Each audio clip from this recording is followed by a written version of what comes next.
Voilà, donc on a vu déjà l'exposé de ce matin et hier que l'histoire nous montre que les choses bougent, il y a des confrontations, il y a des idées différentes, il y a tout un mouvement comme ça dans l'histoire d'idées, de philosophie, de motivation, de but, et tout ça, aujourd'hui plus que jamais, on se rend compte que le domaine de l'école est au milieu d'un champ de bataille qui dépasse largement l'école. Et dans ce champ de bataille, c'est en particulier la notion de vision du monde qui est au centre de ce combat. Alors, est-ce que ça va marcher? Je ne vois pas. Ah voilà, c'est ça. Alors, je vais mettre un peu peut-être comme ça. Voilà, donc on va voir plusieurs points. On ne va peut-être pas tous les faire, mais la notion de vision du monde, définition en jeu, l'école au milieu de ce champ de bataille, conflit d'interprétation, conflit de sagesse. Hier, on a vu un petit peu rapidement le concept de sagesse, mais quel est ce conflit des sagesses? Un exemple de transmission de vision biblique du monde, le catéchisme de Calvin, et puis quelques éléments principaux constitutifs d'une vision du monde, et donc la notion de vision aussi biblique ou chrétienne du monde.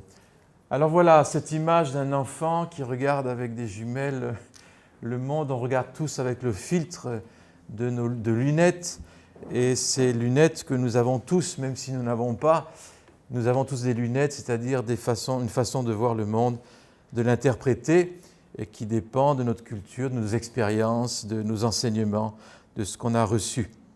Donc les enjeux dans l'éducation, eh bien, vous voyez, il y a cette parole d'Éphésiens qu'on connaît bien, mais qui nous dit « Je cesse de grande grâce pour vous, faisant mention de vous dans mes prières, afin que le Dieu de notre Seigneur Jésus-Christ, le Père de gloire, vous donne un esprit de sagesse, de révélation dans sa connaissance, qu'il illumine les yeux de votre cœur, pour que vous sachiez quelle est l'espérance qui s'attache à son appel, quelle est la richesse de la gloire de son héritage qu'il réserve aux saints, quelle est envers nous qui croyons l'infinie grandeur de sa puissance, se manifestant avec efficacité par la vertu de sa force. » J'insiste sur « illumine les yeux de votre cœur ».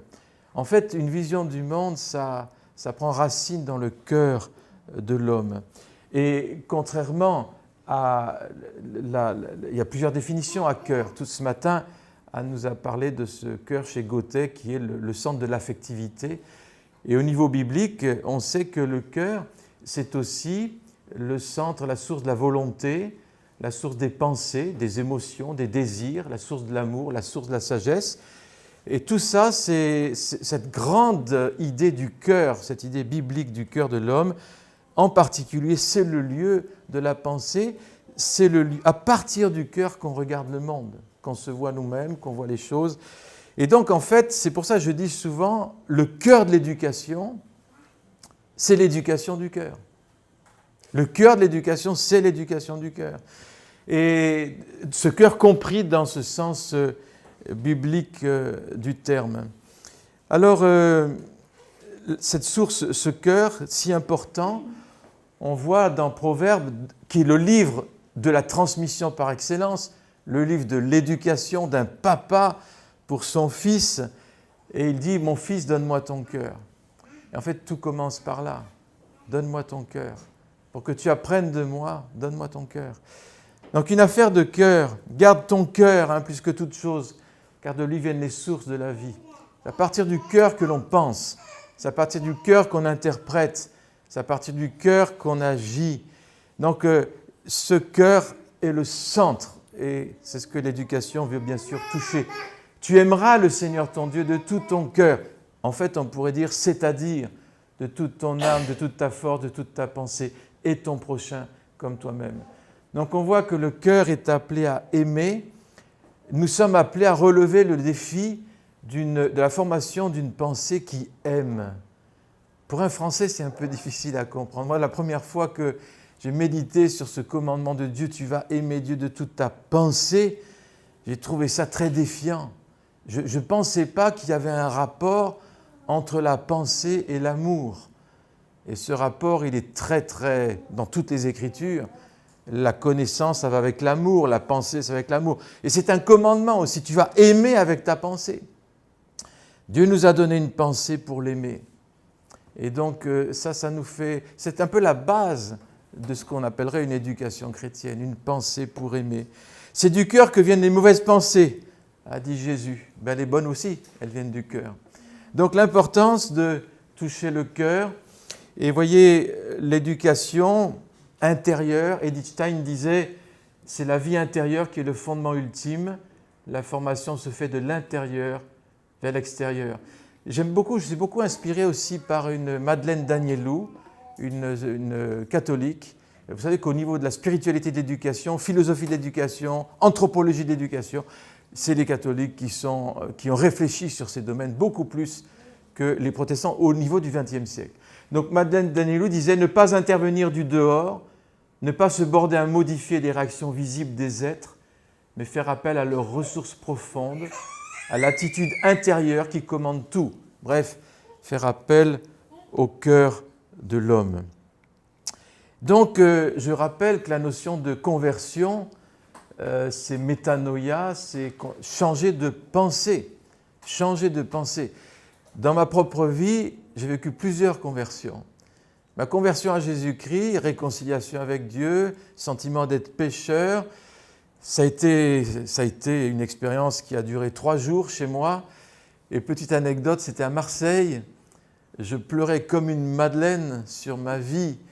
Et dans cette expérience, je téléphone à mon prof de philo, qui était un professeur catholique, des Maristes à Lyon. Et je dis, voilà ce qui m'arrive. Je ne sais pas, je suis retourné dans tous les sens.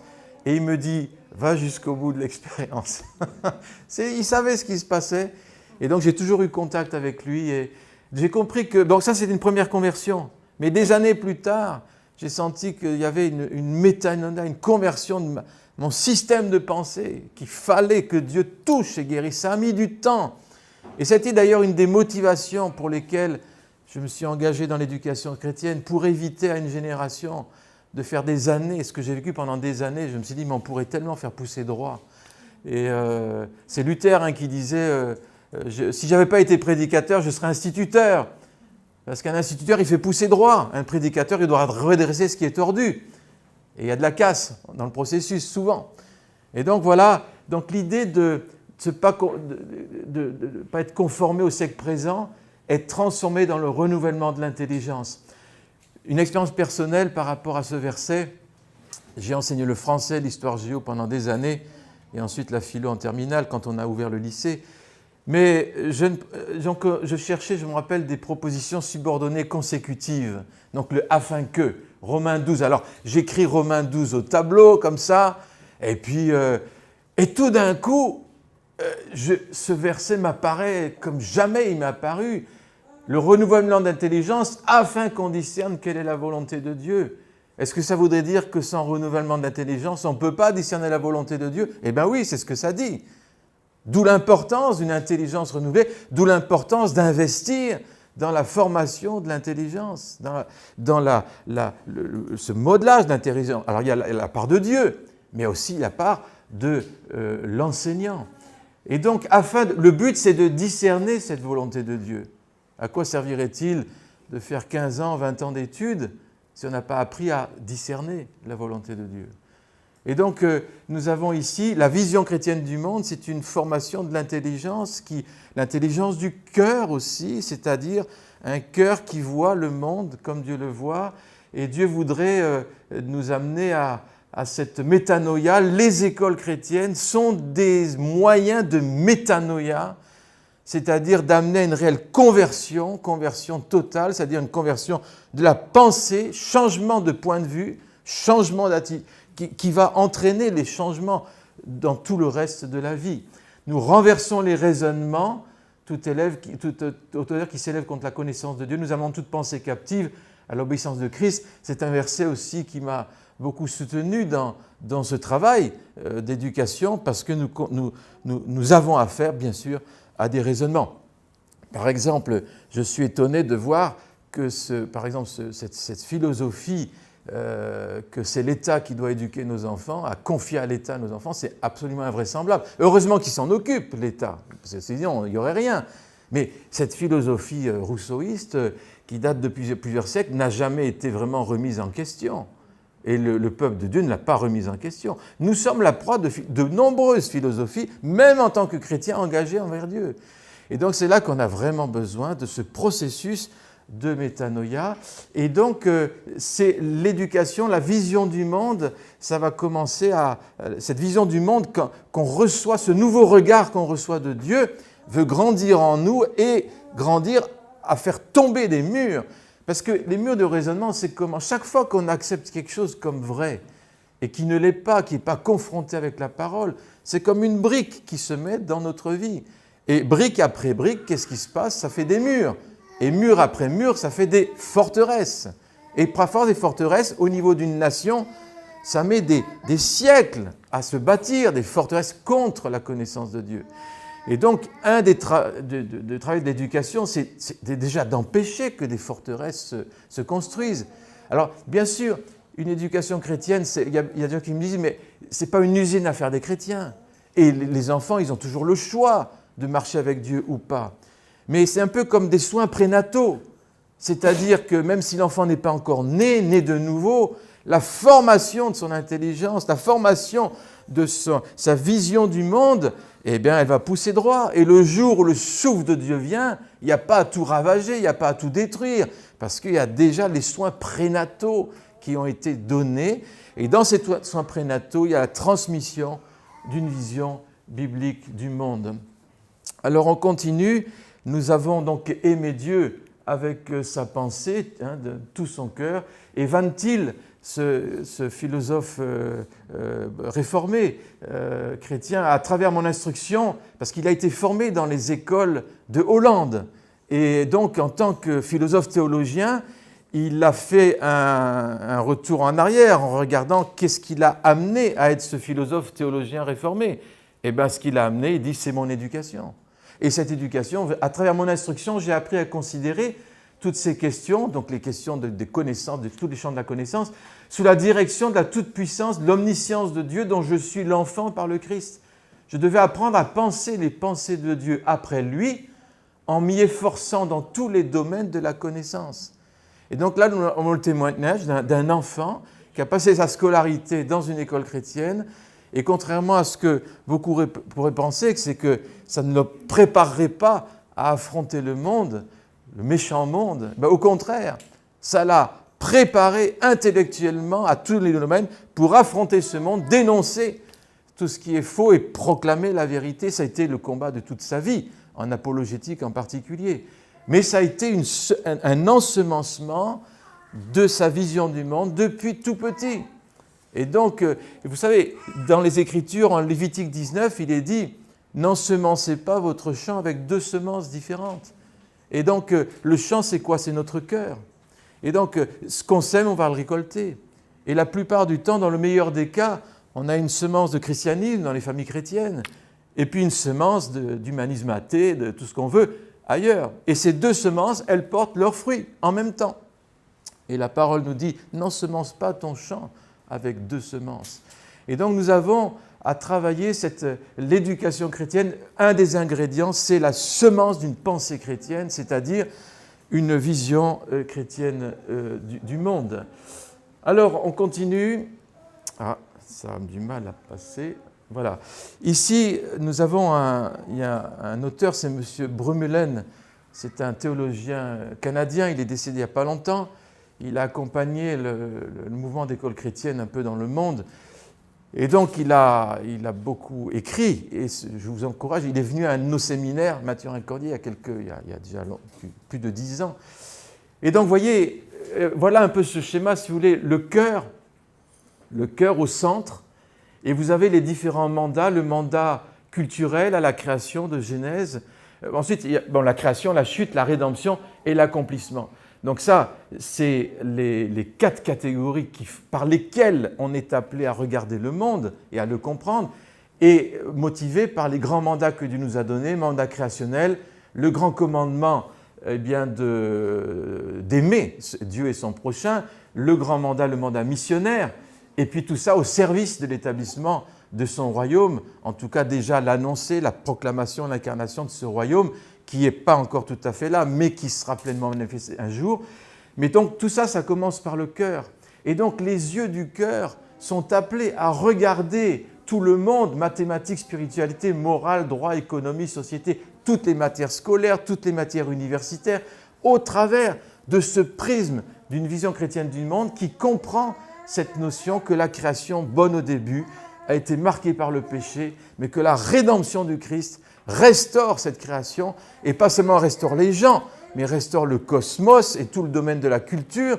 Et donc, un enfant qui comprend ce schéma-là, toute matière scolaire qui est vécue au travers de ce schéma-là, c'est-à-dire quelle est l'intention de Dieu au départ pour la littérature, au départ pour les sciences, c'est quoi l'intention de Dieu au départ?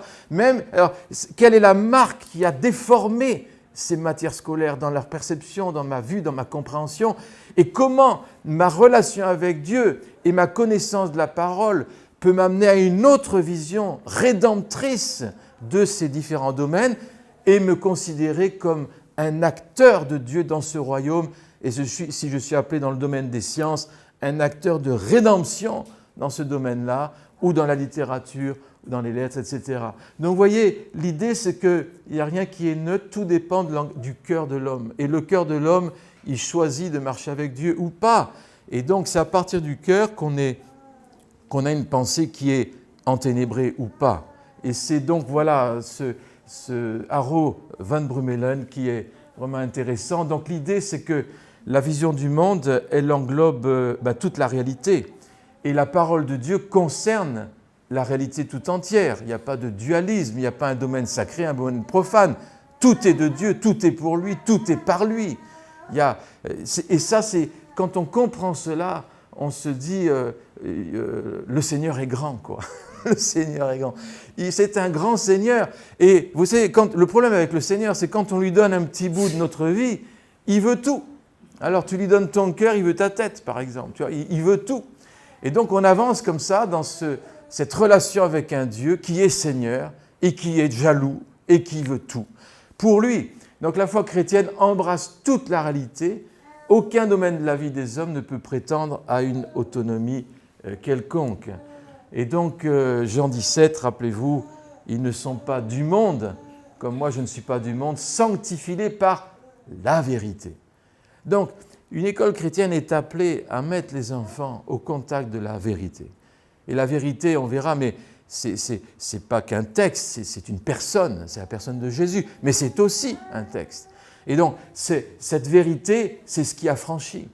Et il n'y a rien d'autre qui a franchi que la vérité. On a besoin de retrouver, dans une période relativiste à fond la caisse, on a besoin de retrouver le repère de la vérité et de mettre nos enfants au contact avec une parole de vérité. On ne la possède pas, cette vérité, mais c'est elle qui est appelée à nous posséder.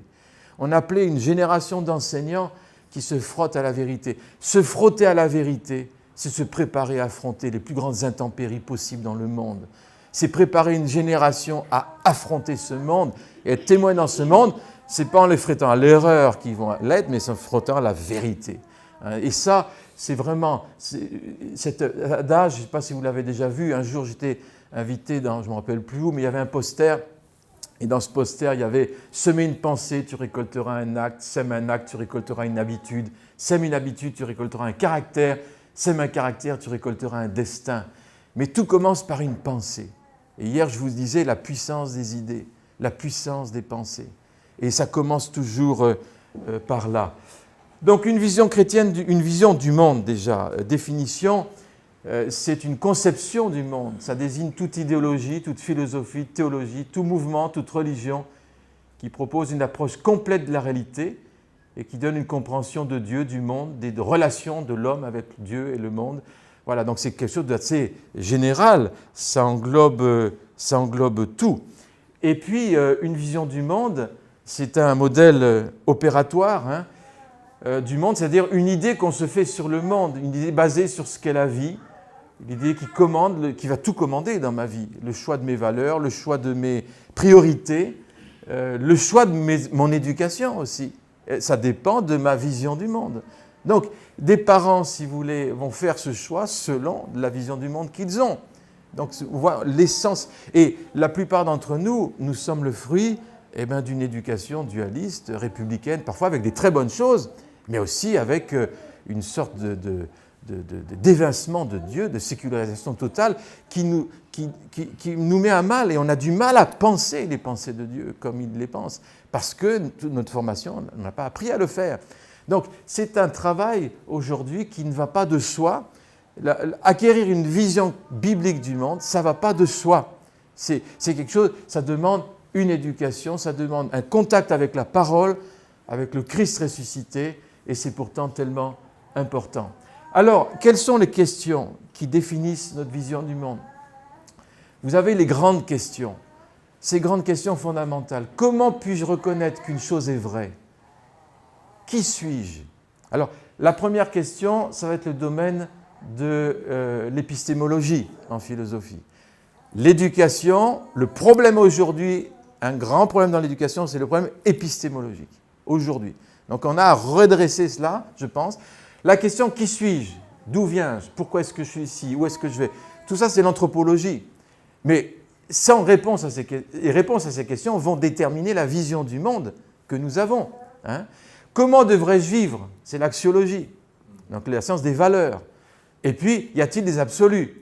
Donc, donc, aujourd'hui, dans notre société, si vous allez faire un micro-trottoir, même dans le milieu de l'enseignement, même le milieu universitaire, comment puis-je reconnaître qu'une chose est vraie ? Tu ne peux pas. À la limite, il y a les faits scientifiques, mais même ça, avec le wokisme et tout ça, c'est en train de disparaître. Donc, je ne peux pas vraiment m'assurer qu'une chose est vraie. Qui suis-je ? J'en sais rien, et c'est à personne de te le dire. C'est à toi de trouver. C'est le problème de l'existentialisme. J'aime bien cette image de la philosophie de Jean-Paul Sartre. Imaginez un enfant perdu dans une forêt. Il est paumé, il ne sait pas où est son chemin. Il tombe sur un existentialiste. Et où est mon chemin ? Et il va lui regarder dans les yeux, il va lui dire « c'est à toi-même de trouver ton chemin ». Waouh, la parole puissante, mes amis. Et il va le laisser paumer dans la forêt. Et donc là, nous avons affaire, donc la question « qui suis-je » vous pouvez faire toutes vos scolarités et n'avoir aucune réponse à la question « qui tu es ?» Et donc, ensuite, pourquoi suis-je ici ? N'en parlons pas. Où vais-je ? Alors là, personne n'en sait rien. Comment devrais-je vivre ? C'est à toi de trouver tes propres valeurs. Y a-t-il des absolus ? Il n'y en a pas. Donc, on remarque que la vision du monde aujourd'hui dominante, elle est considérablement, elle est pauvre. Elle est très, très pauvre. Qu'est-ce qui se passe quand dans une culture, une vision du monde est si pauvre ? Eh bien, c'est qu'elle va être mangée automatiquement par une vision du monde plus riche. La vision de l'islam répond à la plupart de ces questions. La vision chrétienne aussi. Mais donc, les enfants qui grandissent dans une scolarité où il y a une déconnexion totale avec une vision du monde qui ne répond pas aux grandes questions, ce n'est pas une éducation. C'est tout ce que vous voulez, mais ce n'est pas une éducation. Et donc, ça les prépare pas à discerner et à affronter ensuite les visions du monde, parce qu'il y en a plusieurs maintenant qui s'entrechoquent et qui veulent asservir la salle de classe. Donc on a besoin vraiment, vous voyez, de donner ces réponses, et ces réponses, elles s'enseignent, mais pas seulement. Les enfants aussi sont appelés à rechercher cette sagesse. Donc voilà, ça c'est les ingrédients d'une vision du monde. Et puis, donc, ça donne des définitions au sujet de la vérité, de la connaissance de Dieu, de l'homme, de la nature, les valeurs. Même si on dit qu'il n'y a pas de Dieu, c'est quand même une réponse. Donc ça donne des réponses sur ces domaines-là. Et donc, voilà, donc il n'y a pas d'éducation sans vision du monde. Tout système d'éducation a sa vision du monde, qu'elle soit dite, formulée ou pas. Et donc, explicite ou pas. Donc, on continue, et j'ai l'image ici d'un gâteau, un bon gâteau au chocolat. Et donc, je ne sais pas si vous appréciez les pâtisseries, mais quand on n'est pas cuisinier, on goûte et on dit « Waouh, c'est drôlement bon », mais on ne saurait pas reproduire, on ne saurait pas discerner les ingrédients qui composent le bon gâteau. Mais un bon cuisinier, un bon pâtissier, lui, il va vous goûter le gâteau, il va discerner les ingrédients qui sont dedans. Une vision du monde, c'est comme un gâteau. On en mange tous les jours, mais on ne sait pas les ingrédients qui la composent. Et donc, une éducation, l'école chrétienne, l'éducation chrétienne au sens plus large, familial, scolaire, eh bien, c'est discerner les ingrédients qui forment ce gâteau qu'on veut faire manger à nos enfants. Et il faut que ça soit un bon gâteau. Aujourd'hui, une vision du monde qui ne répond pas à ces questions qu'on a vues, eh bien, ce n'est pas un bon gâteau. On n'en veut pas de ce gâteau. On ne veut pas le manger. C'est un peu comme l'air, l'atmosphère qu'on respire. Donc voilà, nous avons besoin vraiment de changer le fusil d'épaule, nos priorités. Et donc une vision du monde, alors il y en a beaucoup aujourd'hui. Pendant plus de 1500 ans, il y avait la vision chrétienne du monde. Alors ce n'était pas parfait, hein. C'était pas parfait, il y avait des déviations, il y avait des hérésies, il y avait tout ce qu'on voulait. Mais si vous voulez, le fait que Dieu existe, qu'il a envoyé Jésus-Christ, que la création, c'est la création de Dieu, ces grands principes étaient acquis. Si vous voulez, il n'y en avait qu'une vision du monde, en Occident en particulier. Et puis ensuite, eh bien, voilà, tout s'est entrechoqué parce qu'on a enlevé l'appui de la révélation. Et donc voilà, humanisme athée, dualisme, relativisme, tous les ismes, empirisme, rationalisme, existentialisme, athéisme, wokisme, voilà, étatisme, l'État doit faire, il doit s'occuper de tout. Voilà, toutes ces philosophies sont là et donc elles vont influencer bien évidemment les salles de classe. Et donc l'apôtre Paul nous dit en Colossiens, prenez garde que personne de vous ne fasse sa proie par la philosophie, une vaine tromperie s'appuyant sur les traditions des hommes, sur les rudiments du monde et non sur Christ. Ce n'est pas ici un démenti de la philosophie, mais c'est un démenti d'une philosophie qui rejette Dieu.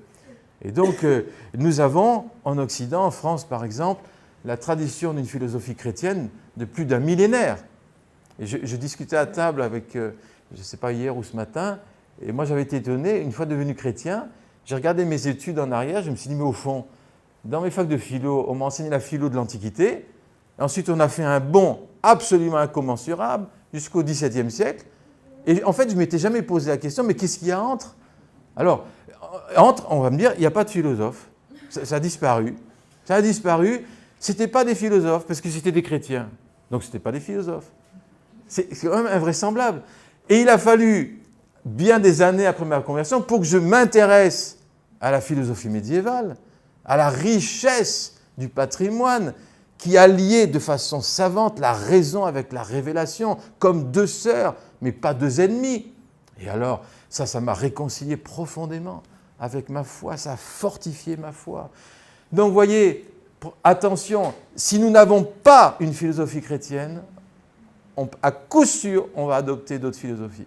Donc on a besoin d'enraciner nos pratiques éducatives dans une philosophie, dans une théologie, dans une pédagogie qui est fondée, qui est imbibée d'une vision chrétienne du monde. Donc une vision du monde, elle est inclusive, quelques caractéristiques. Elle est inclusive, elle consomme tous les domaines. Hein. Elle suscite l'engagement personnel. Donc c'est très fort. Une vision du monde détermine ton engagement.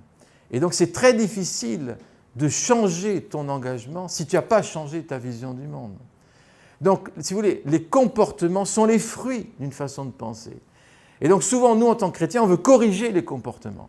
Et donc dans notre société, on s'offusque sans arrêt des comportements. On s'offusque de la déviation. Les lois sur l'euthanasie, les lois contre la vie, etc. Et on est là, mais c'est pas possible, etc. Mais au lieu de se dire, c'est pas possible de toujours être en réaction, est-ce qu'on ne ferait pas mieux de mettre nos énergies à bâtir autrement, à enseigner autrement, à enseigner une vision biblique différente, et on aura d'autres comportements.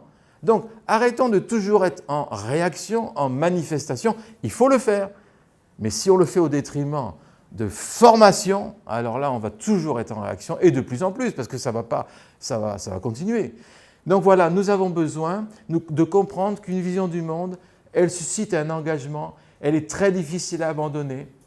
Ça demande tout simplement la repentance. Et la repentance, c'est un don de Dieu. Il y a besoin d'une repentance. Un jour, quelqu'un me disait, mais c'était à notre conférence Mathurin-Cordier, on était en discussion, et quelqu'un me posait la question, mais comment se fait-il que dans le corps de Christ, il y ait si peu de compréhension de l'urgence d'une éducation chrétienne?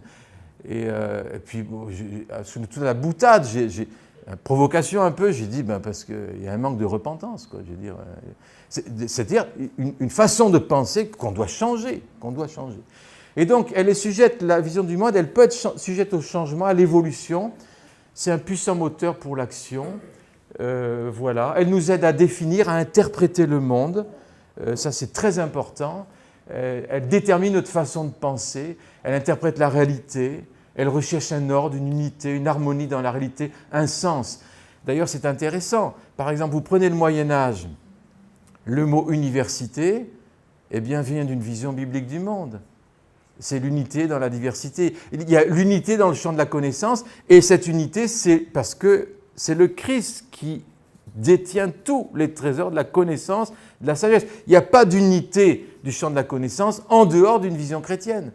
Et si nous abandonnons la vision chrétienne, le champ de la connaissance explose dans des tas de silos qui sont complètement étanches et il y a une explosion, si vous voulez, une explosion littéralement. Il n'y a plus d'harmonie, il n'y a plus d'ordre, il n'y a plus d'unité, il n'y a plus de sens. Et donc, la vision chrétienne du monde, toute vision du monde définit les buts de la vie et les buts de l'éducation, par exemple. Elle détermine les formes extérieures d'une culture. La démocratie est le fruit d'une vision du monde aussi. Voilà. Elle unifie la culture par les croyances communes pour lesquelles les hommes sont prêts même à mourir. Donc l'engagement par rapport à une vision du monde va très loin.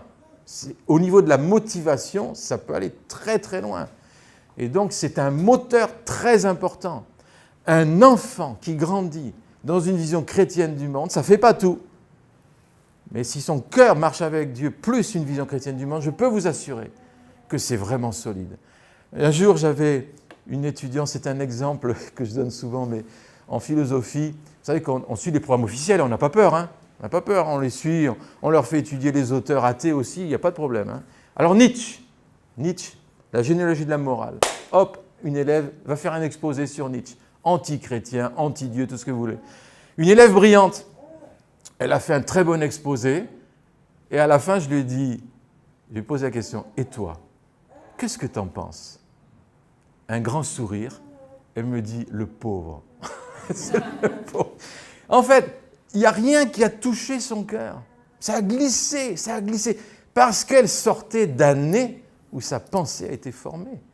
Alors que moi, j'ai dans le courrier des élèves en terminale, dans les milieux évangéliques, qui crient au secours, complètement paumés, désarçonnés par les cours de philosophie, parce qu'ils ont une pensée qui n'a pas été préparée, et du coup, ils sont comme tout nus, désarmés, devant les philosophies de ce monde. Donc on a vraiment besoin... Moi là, ce grand sourire de cette étudiante, sans problème, le pauvre, vous voyez, c'était classé. Alors, elle s'est intéressée, elle a fait un bon exposé, elle a compris. Mais j'ai vu là la force d'une pensée chrétienne. Ouais, c'est assez extraordinaire. Donc voilà, on n'a pas peur de leur faire étudier les pires choses. Il n'y a pas peur, parce qu'ils sont fondés et ils ont un point de vue à partir d'une vision du monde.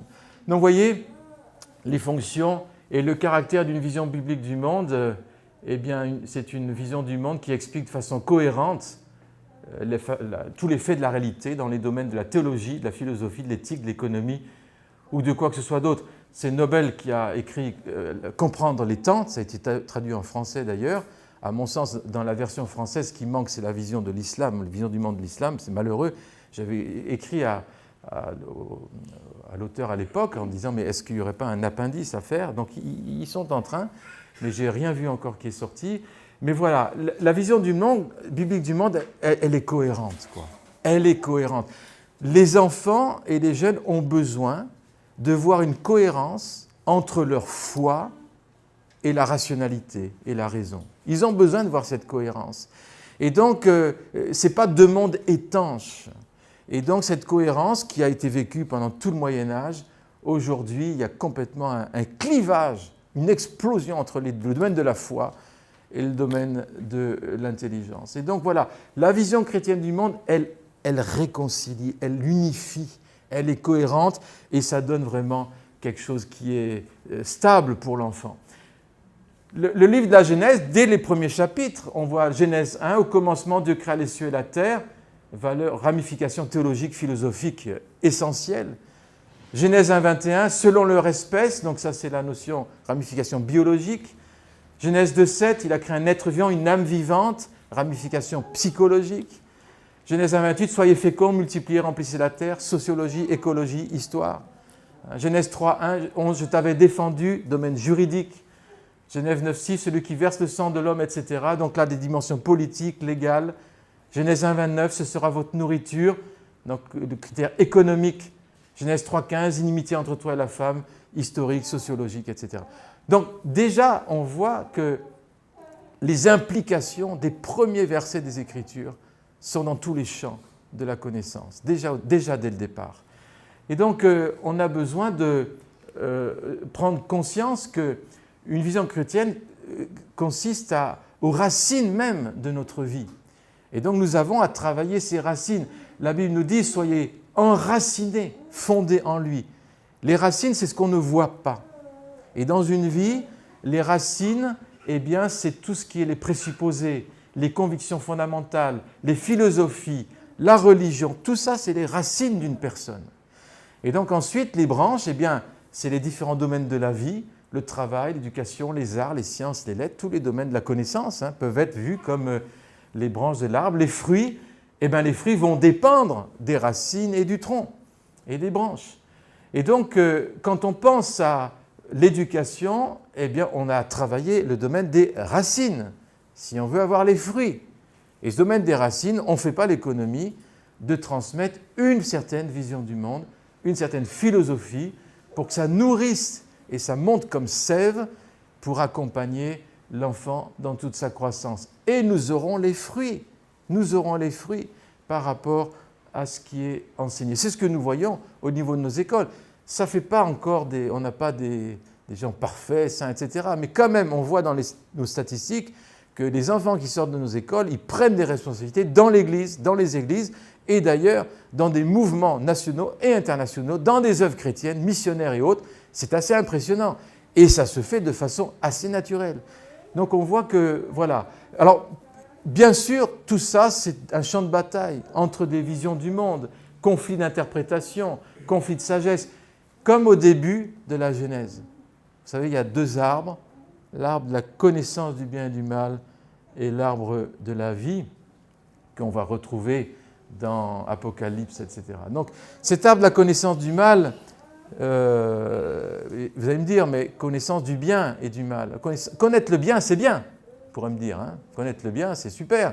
Il faut que nos enfants connaissent le bien. Voyez ? Et pourtant, ça amène la mort. Ça amène la mort. Parce que cette connaissance, indépendamment de la connaissance de Dieu et de la révélation, c'est une connaissance qui produit la mort. Même si c'est des connaissances de faits réels, vrais, scientifiques, tout ce que vous voulez. Mais il n'y a pas de sève, il n'y a rien. Et donc c'est une connaissance qui flotte comme ça. Et donc on a besoin, Jésus a dit, toutes les connaissances, tous les trésors de la connaissance, de la sagesse sont en lui. Donc il est pour qu'on développe la connaissance chez les enfants, mais avec lui. Et puiser dans l'arbre de la vie toutes les connaissances en lui, pas indépendamment de lui. Aujourd'hui, des systèmes éducatifs qui mangent à l'arbre de la connaissance du bien et du mal, c'est ceux qui disent on peut éduquer, on peut transmettre, on n'a pas besoin de Dieu. Et donc ça, si vous voulez, ça amène de la mort. Et vous pouvez avoir les meilleurs enseignants du monde, les meilleures motivations, ça produit de la mort parce que ce n'est pas branché à l'arbre de la vie. Il y a besoin d'un système d'éducation qui soit branché à nouveau à l'arbre de la vie, aux racines, qui ne soit pas indépendant. Donc en 1 Corinthiens 1, je détruirai la sagesse des sages, j'anéantirai l'intelligence des intelligents. Où est le sage, ou le scribe, ou le disputeur de ce siècle? Dieu n'a-t-il pas convaincu de folie la sagesse du monde? Car puisque le monde, avec sa sagesse, n'a pas connu Dieu dans la sagesse de Dieu, il a plu à Dieu de sauver les croyants par la folie de la prédication. Et Jacques nous parle d'une sagesse qui vient d'en haut et une sagesse qui vient d'en bas. Il parle de cette sagesse terrestre, charnelle, diabolique, et la sagesse d'en haut qui se mesure en fruits de caractère, C'est intéressant. C'est-à-dire qu'on peut évaluer, si vous voulez, la transmission d'une sagesse en mesurant le caractère. Nous ne mesurons pas les coefficients intellectuels, nous ne mesurons pas les amas de connaissances. La première mesure de la sagesse, c'est le caractère. Et donc, nous avons le caractère, c'est le fruit aussi d'une transmission, d'exemples, et c'est le fruit aussi d'une vision du monde qui comprend que Dieu s'exprime dans tous les domaines de la connaissance et exprime son propre caractère. Donc on a besoin cette guerre qui a commencé depuis tous les temps et qui a continué au temps de Paul, cette sagesse d'en bas qui n'amène pas à la connaissance de Dieu et cette sagesse d'en haut, tout ça, ça se confronte. Donc une vision du monde ne constitue jamais uniquement une conception de ce que la vie est. C'est toujours ce qu'elle devrait être. Si vous regardez bien l'éducation, c'est ça. Vous avez une vision de ce que l'enfant devrait être et devrait savoir, et donc vous éduquez en fonction de la vision que vous avez. C'est toujours, ça tend vers un but, avoué ou pas. C.S. Lewis dit « Ce que tu vois et entends dépend en large mesure d'où tu te situes. Cela dépend aussi du type de personne que tu es. » J'aime bien en lisant ça, je me rappelle, vous savez, la pensée, c'est Douille Verte, je pense, ce philosophe danois qui parle du cœur humain. Et il dit, pour connaître la réalité, il faut être dans le monde, et pour être au plus proche de la réalité. Mais pour la voir de façon globale, c'est comme un jardin, pour voir ton jardin, il faut te mettre sur une tour, une montagne, pour voir tout le jardin. Il faut t'élever. Donc en même temps, il faut être dans le jardin pour voir les fleurs, le détail et tout ça. Et en même temps, il faudrait être au-dessus du jardin pour voir l'ensemble du jardin. Et il dit, mais quel est l'endroit où on peut comprendre le monde en étant à la fois dans le monde et pas dans le monde? Eh bien, c'est le cœur humain, le cœur de l'homme, qui est à la fois nous sommes des créatures de Dieu, mais dans notre cœur, on a reçu l'Esprit de Dieu. Et donc on a la capacité de voir comme il voit, hors du monde, le monde comme il le voit lui, et en même temps nous sommes des hommes. Donc, dans le cœur humain, il y a cette conjonction de la vision, révélation, de la rationalité, pour nous faire voir le monde comme Dieu le voit. Le cœur est le centre pour la vision chrétienne du monde. Vous voyez, donc pas de neutralité. Rappelez-vous Vincent Payon, il nous a fait souffrir ce Vincent Payon. L'école républicaine n'a jamais prétendu être neutre dans toutes ses valeurs. Si la laïcité a bien signifié la neutralité confessionnelle, elle n'a jamais signifié ni la neutralité philosophique, ni la neutralité politique, etc. Rappelez-vous, les classes, ça devrait être les nouvelles églises, les enseignants, les nouveaux prêtres, etc., de la République. Voilà. Il n'y a aucun territoire neutre, dit C.S. Lewis, dans tout l'univers. Chaque centimètre carré, chaque dixième de seconde est revendiqué par Dieu, mais aussi par Satan. Donc nous sommes au cœur de ce conflit, et on le sent partout. Et Cornelius Van Til, aussi dit fondateur de l'apologétique présuppositionnelle, une approche qui affirme que toute connaissance véritable commence par la foi en Dieu, telle qu'il se révèle dans la Bible. Donc il rejette toute idée d'une raison qui soit autonome ou neutre. Il dit sans Dieu, la pensée humaine, elle sombre dans l'irrationalité. Il insiste sur la distinction entre créateur et créature, que toute pensée humaine doit être soumise à la souveraineté divine. Donc il a dit, voilà, il a affirmé, comme beaucoup d'autres philosophes chrétiens, néerlandais en particulier, l'éducation ne peut pas être neutre, voilà. Toute la pédagogie repose sur une vision du monde sous-jacente. L'éducation chrétienne doit amener les élèves à penser les pensées de Dieu après lui. Voilà. Et les implications pratiques, l'éducation chrétienne vise à former des esprits régénérés, capables de comprendre le monde selon une perspective biblique. Imaginez un peu l'enjeu aujourd'hui. C'est l'enjeu de la formation des enseignants pour nos écoles. C'est du grand enjeu aujourd'hui. Parce que la bonne volonté ne va pas suffire. La bonne volonté ne suffit pas. Les diplômes ne suffisent pas. Il faut des gens qui a accepté une métanoïa, une transformation de leur pensée, de leur propre façon dont ils ont reçu eux-mêmes leur ressources et leur matière. Et donc, ça demande, il y a un travail à long terme qui est devant nous. Il y a la grâce de Dieu aussi. Et je crois que Dieu est fidèle avec nos enfants, dans le foyer familial, pour impacter, etc. Mais il y a besoin de voir, pas seulement pour nos enfants, mais pour tous les enfants. Il y a besoin de voir pour le pays, il y a besoin de prendre ce rôle prophétique que Dieu nous donne en tant qu'Église, de dénoncer aussi les cultures de mort et de proposer autre chose. Donc voilà, Van Til est un philosophe qui peut beaucoup nous inspirer, un théologien dans la pratique d'éducation. Hier, on a parlé de cette transmission de la sagesse. Entre parenthèses, la motivation de David pour Salomon, ce n'était pas que Salomon il soit bien, il soit féru de connaissances et tout ça. La motivation de David, c'était la réputation de Dieu et la renommée de Dieu sur le pays. Chronique 22. Donc il a éduqué pour la renommée de Dieu sur le pays. Et ça, cette motivation de l'éducation, on va la retrouver au niveau de la Réforme, avec Luther, Calvin, etc. Donc voilà, tout le livre des Proverbes, c'est une vision biblique du monde. C'est-à-dire, l'univers, c'est la création de Dieu. Déjà ça. Vous savez que cette idée-là, elle est combattue au plus haut niveau. Au plus haut niveau.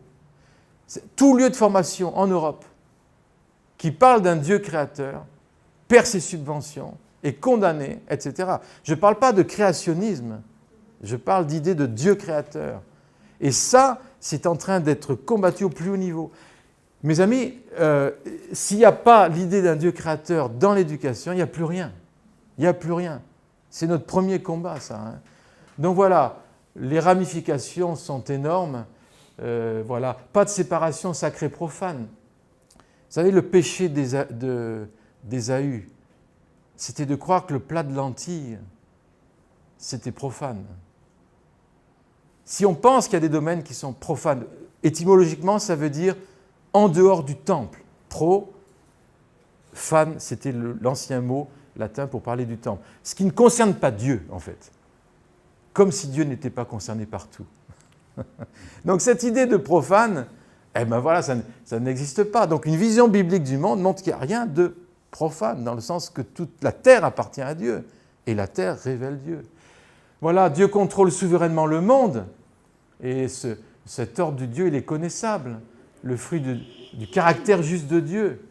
Et donc, voilà, Dieu est une personne, c'est ce que disait Anne ce matin, sagesse hébraïque, sagesse égyptienne, sagesse hébraïque, c'est la crainte de Dieu, ça commence par la relation avec Dieu. Et puis ce monde de Dieu peut être connu rationnellement. Ça, c'est fabuleux. L'intelligence que Dieu a donnée à l'homme, c'est pour connaître ce monde, mais pas le connaître indépendamment de lui. Connaître ce monde qui nous conduit à le connaître lui. Et donc, voilà, cette sagesse, elle crie aujourd'hui. Dieu a créé le monde par sa sagesse. On ne peut pas comprendre le monde sans la sagesse de Dieu. Paraît évident quand même. Voyez ? Et donc, voilà, elle se transmet par les parents, par les enseignants. On ne peut pas tout comprendre non plus, il y a une part de mystère qui va rester. La crainte de Dieu, clé de la sagesse. Crainte de Dieu, le respect de Dieu. La relation avec Dieu, la connaissance de Dieu, ça commence par là. Ça commence par là. Clé de la sagesse. Dieu, autorité fondamentale pour l'éthique. La sagesse demande une réponse. Ça, c'est dans le livre des Proverbes. L'élève est amené à répondre, hier on a parlé de l'alliance, à une parole de Dieu. Donc répondre, être des réponses. La crainte de l'Éternel, sentiment de révérence, de dépendance, pas de sagesse sans foi. Voilà. Un exemple de transmission de vision biblique du monde, je trouve, c'est le catéchisme de Calvin. Alors rapidement, hein, mais moi je trouve ça. Donc dans toutes les écoles réformées, dans ces peut-être 2000 au maximum, écoles protestantes huguenotes en France, le catéchisme était enseigné. Et en fait, on remarque que dans ce catéchisme, on transmet une vision biblique du monde. En fait, un des buts, c'était pas la religion désincarnée de la culture, c'était une religion qui touche tous les domaines. Et donc, regardez un peu la démonstration, donc outils pédagogiques structurés, sous forme de questions-réponses, que les élèves devaient apprendre par cœur. Par cœur. Intéressant, par cœur. C'est-à-dire mettre dans le cœur. Lorsque lorsque le psalmiste dit « Je serre ta parole sur mon cœur », ça veut dire « Je la prends par cœur ». Il y a des chercheurs au niveau de la mémoire aujourd'hui qui disent qu'une intelligence qui fonctionne sans mémoire, c'est comme un estomac qui fonctionne sans aliments. Il va produire des acides qui vont l'autodétruire. Et donc, avec l'IA, les connaissances par Internet, etc., on méprise la mémorisation, on ne met plus dans le cœur. Et moi, je me pose la question, peut-on vivre une métanoïa sans nos cœurs remplis d'une parole de Dieu? Donc, pas d'éducation chrétienne sans toucher le cœur et sans mémorisation. Voilà. Alors le catéchisme, instrument de transmission fidèle des Écritures, il voit pour former la jeunesse capable de discernement, de vivre selon la parole. Alors voyez, Dieu créateur, théocentrisme, voilà. Le catéchisme commence par la connaissance de Dieu, sa souveraineté, sa providence, sa sainteté. Donc connaître Dieu. Quel est le but principal de la vie humaine? C'est connaître Dieu. Et tous les gamins répétaient ça. Le but de la vie, c'est connaître Dieu. Mais rien que ça, vous avez quelque chose d'assez fort qui est la centralité du Christ. Le cœur du catéchisme, c'est la rédemption par Jésus. Le salut en Christ seul, qui transforme la vie spirituelle, mais aussi toute ma vision du monde. L'histoire, l'éthique, la destinée. Quelle est la fin de la venue de Christ? C'est de nous racheter. Et donc le monde vu au travers de la rédemption, ça c'est le fruit du catéchisme. Croix, résurrection, royaume de Dieu. La loi morale comme règle de la vie, donc le catéchisme qui inclut les 10 commandements, montrant que la loi de Dieu structure la vie morale. Pourquoi Dieu nous a-t-il donné la loi? Pour nous apprendre ce qui lui plaît et ce que nous devons faire. Donc vous voyez une vision biblique du monde dans laquelle la morale est objective, elle est fondée sur la révélation divine. Donc voilà, ça c'est l'axiologie. Vocation chrétienne dans le monde, voilà, il insiste sur la piété active, l'obéissance, la prière. On est appelé à vivre dans le monde, mais non pas selon le monde. Pourquoi devons-nous prier? Parce que c'est ainsi que Dieu veut que nous recevions ses grâces.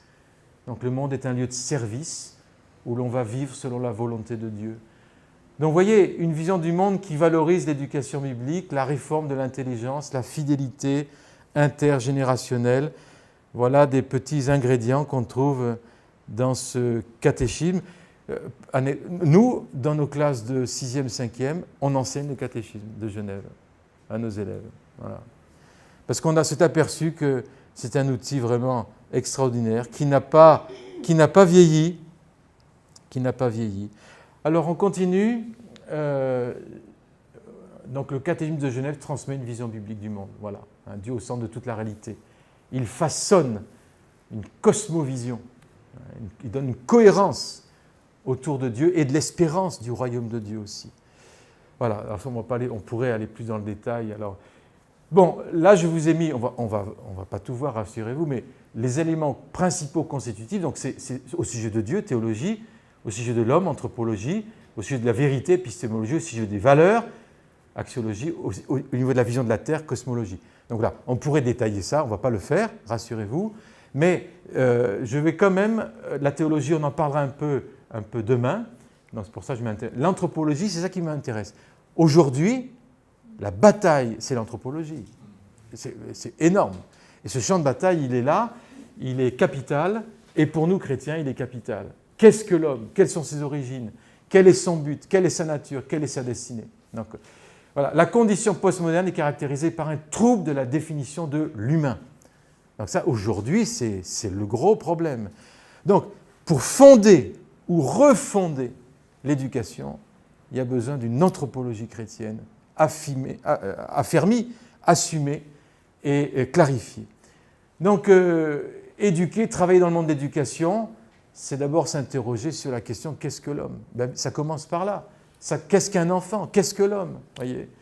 Et donc, ça revient à prendre… Si on n'a pas de réponse à ces questions, c'est comme si on prenait une carte, on prend la mer, on prend les voiles, sans une carte ni instrument de navigation. On ne sait pas où on va.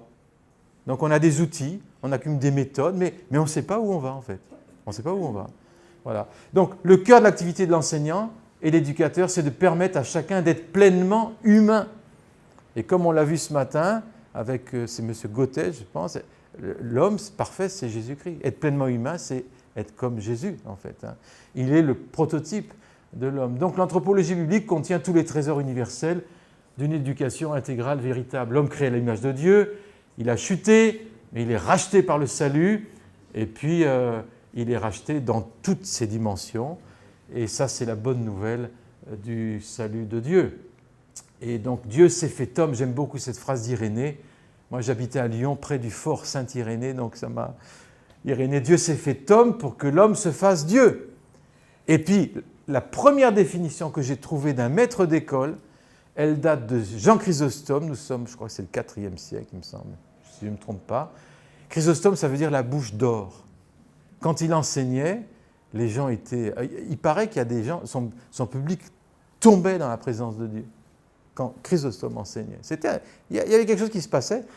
Et il disait, le maître s'abaissera jusqu'à l'enfant pour l'élever jusqu'à Dieu. C'est la première définition. D'ailleurs, j'en profite pour dire, il y a un livre qui s'appelle Richesse enfouie, j'ai juste 2 exemplaires que j'ai amenés avec moi, c'est les recueils de citations des pères de l'Église, des philosophes chrétiens, des pédagogues, des réformateurs sur l'éducation sur l'enfant. C'est là derrière, j'ai 2 exemplaires. Voilà. Donc, voilà, nous avons ici la première définition d'un maître d'école. Quelle belle définition! S'abaisser pour élever. C'est le mouvement de Jésus. C'est ce qu'il a fait, Jésus. Il s'est abaissé. C'est pourquoi Dieu lui a donné toute autorité. Moi, je crois que l'autorité dans l'éducation, elle vient quand on s'abaisse.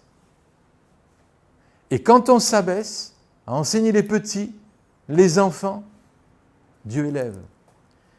Dieu veut redonner l'autorité à l'Église, avec la vérité, avec tout ça, bien sûr, la parole de Dieu, mais quand elle va s'abaisser pour enseigner les petits.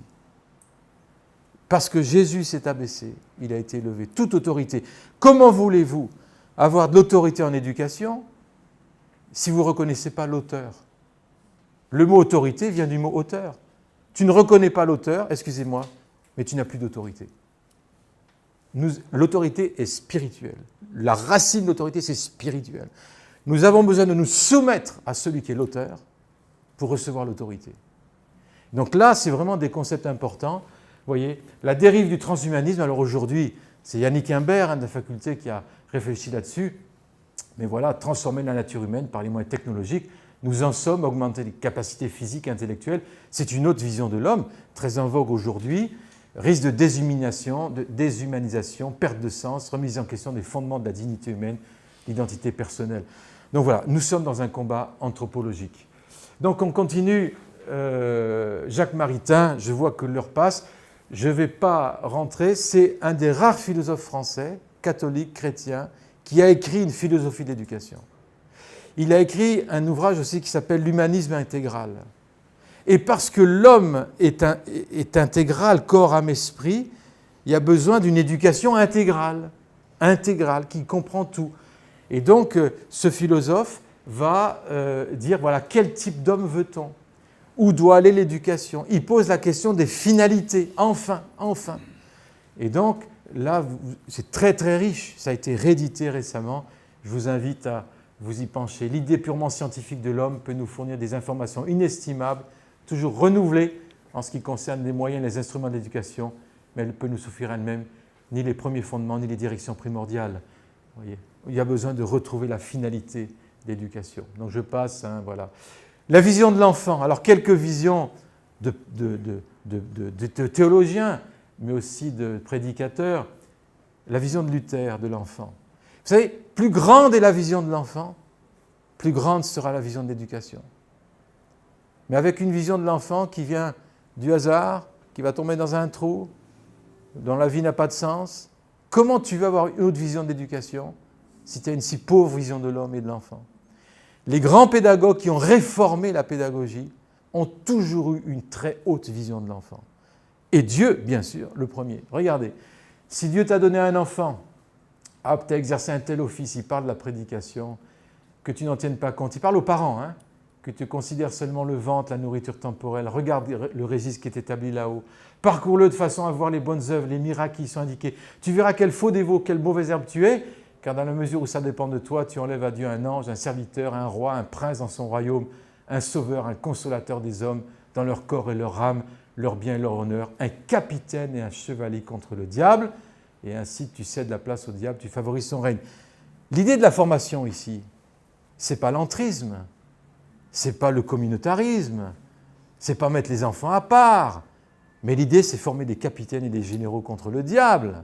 Ça a toujours été la vision d'éducation du protestantisme. Et donc, c'est pour ça qu'aujourd'hui, c'est la même vision. C'est la même vision. J'ai retrouvé les discours d'inauguration à l'Académie de Genève de Calvin qui accueillait les élèves qui venaient de France, l'Église persécutée. Il leur disait, vous n'êtes pas ici pour vous dorer la pilule, je traduis en version moderne, hein, mais vous êtes ici parce que Dieu veut faire de vous des capitaines et des généraux. Et des gamins de 14 ans, 15 ans, ils arrivaient dans cette académie protestante et waouh, ils disaient, mais on est quand même dans un lieu bizarre là. Ils ont compris que l'éducation, c'est la formation du chrétien pour le service du monde. Et donc, ce n'est pas étonnant qu'il y ait eu des résultats assez énormes.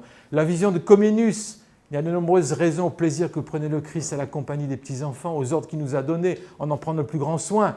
Si les enfants te paraissent méprisables, ne les regarde pas tels qu'ils sont à présent, mais tels qu'ils doivent être dans les intentions de Dieu.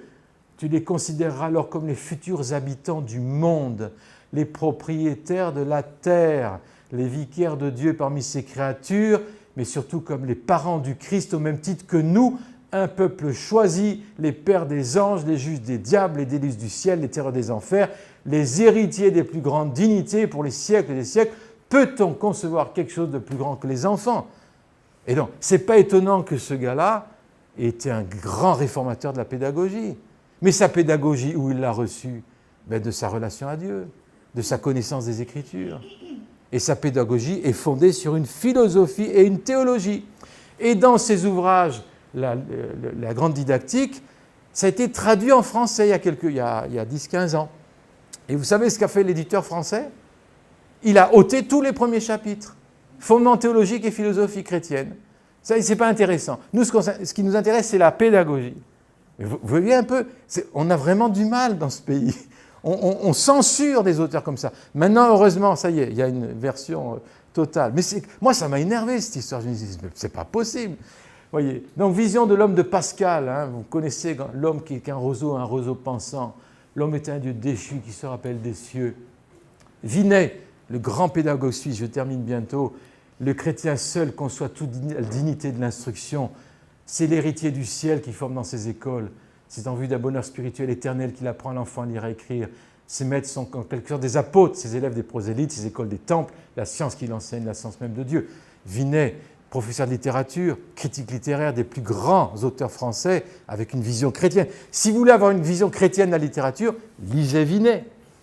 Vinet, le théologien de la séparation entre, la nécessité de la séparation entre l'Église et l'État. C'est le théologien de la nécessité. Mais il n'a jamais dit de la séparation entre l'école et l'Église. Jamais. Il a dit non, il ne faut pas séparer l'école et l'Église. L'Église et l'État, oui. Et donc, nous, on a fait l'amalgame, je ne vous dis pas. Voyez, donc, Vinet, très, très intéressant. Et regardez, et là, nous sommes on a parlé des lois Ferry ce matin. Vinet écrit au même moment. Et voilà le texte qu'il écrit en parlant de la France. L'idée de former l'homme tout entier dans les écoles de la patrie, n'est pas encore venue à bien des gens. C'est que le respect de l'homme nous manque. Et qui pourrait s'en étonner? Lorsque toute idée élevée sur son origine, sa destination, s'est peu à peu effacée de la plupart des esprits. Aussi suis-je persuadé que si jamais cette importante réforme est opérée, qui doit faire des écoles une fabrique d'hommes, au sens noble du terme, et de l'instruction un hommage à la dignité de notre nature, elle sera due à des hommes éclairés d'une autre lumière que celle que nous voyons briller en France, à des hommes que le respect des choses divines aura conduit au respect de l'humanité et qui auront appris à reconnaître l'héritier du ciel dans le Fils de la poussière. Là, nous avons une veine de vision de l'enfant et d'éducation qui est assez phénoménale. Donc voilà, au niveau épistémologie, j'ai juste une chose à vous dire, il y aurait tellement de choses, mais dans les 10 commandements, un jour j'étais dans une église en Belgique, et avant la prédication, ils m'ont mis un piège, je ne savais pas, mais c'est leur liturgie. C'est-à-dire que tout le monde se lève, le prédicateur est devant, et on doit réciter par cœur les 10 commandements, chaque dimanche. Alors, moi, j'étais là devant. Les 10 commandements, je les connaissais, mais pas par cœur, si vous voulez, dans l'ordre et tout. Je dis, oh là là, j'ai fait comme les footballeurs, tu sais, la Marseillaise, ils ouvrent un peu la bouche. Mais je me suis juré que je ne me ferais pas voir 2 fois. Et donc, en revenant, j'ai repris l'étude des 10 commandements. Et là, le 2e commandement, tu ne te feras pas de représentation de ce qui est dans le ciel et sur la terre. Ça a bouleversé mon cœur. Je me suis dit, mais représentation de Dieu. Bien sûr, de ne pas se faire des images de Dieu. C'est la parole qui me dit qui Dieu est. Ce n'est pas à moi de faire mes propres idées. Mais c'est vrai aussi pour tout ce qui est sur la terre. Tu ne te feras pas des représentations de ce qui est sur la terre. Je t'interdis de te faire des propres idées, de tes propres définitions. Et là, c'est toute l'école et toute l'éducation et toute l'université. Le 2e commandement, on l'enfreint régulièrement, on enseigne des fausses représentations, des fausses interprétations, c'est le domaine épistémologique. Et mes amis, là, il y a vraiment un domaine à reprendre. Et si on craint Dieu, on a besoin d'enseigner des nouvelles représentations de ce qui est dans le monde. Tout parle de lui. Dans Romains 1, il est dit que la création parle de lui. Nous avons 2 yeux. Vous savez pourquoi on a 2 yeux? Vous êtes posé la question? Le Balzac suisse, qui s'appelle Gotthelf, il a dit on a 2 yeux parce qu'il y a un œil qui est pour voir la création de Dieu dans ses ouvrages, et l'autre, c'est pour lire le livre de Dieu, la révélation. Révélation générale, révélation spéciale, les 2 sont nécessaires pour comprendre le monde. C'est pour ça qu'on a 2 yeux. Et il se lamente en disant, mais la plupart des hommes ne lisent qu'avec un œil. Et la Bible est très claire. Si on refuse de reconnaître Dieu dans ses ouvrages, la pensée va être obscurcie. Si vous voulez une éducation qui illumine la pensée des hommes, il y a besoin de reconnaître Dieu dans ses ouvrages. Et voilà. Donc voilà, on va s'arrêter là. Vous comprenez que c'est un vaste champ, cette histoire de vision du monde. On a effleuré un peu, mais j'espère vous avoir montré les enjeux, tellement importants. Voilà, mes amis, on va s'arrêter. Merci beaucoup.